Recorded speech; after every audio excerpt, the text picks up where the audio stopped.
Bismillahirrahmanirrahim. Assalamualaikum warahmatullahi wabarakatuh.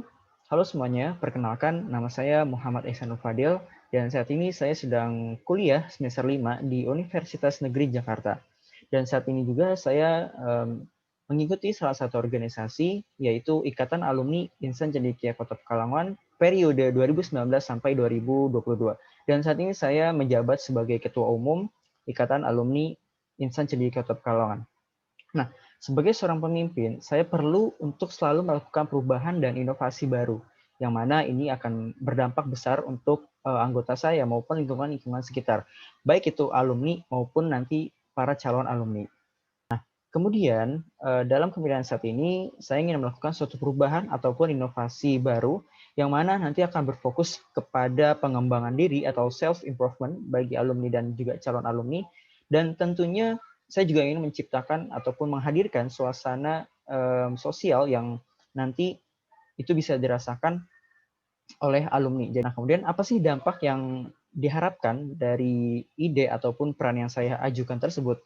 Yang pada intinya adalah ketika menggagas suatu ide ataupun program tersebut, maka saya berpikiran bahwasanya dampak yang nantinya bisa saya terapkan, bisa saya implementasikan, ini akan mampu menjadikan suatu organisasi dan anggota ataupun pengikut organisasi saya menjadi pribadi yang unggul.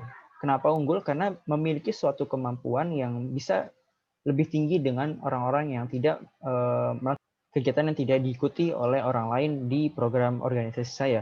Dan selain itu, saya juga ingin mengharapkan pengikut ataupun anggota organisasi itu mampu beradaptasi atau adaptif ya dengan perubahan ataupun perkembangan zaman yang kita tahu bahwasanya zaman ini sudah memasuki era VUCA atau era disruption, maka kita perlu melakukan suatu kepekaan dan adaptif gitu ya terhadap perubahan-perubahan.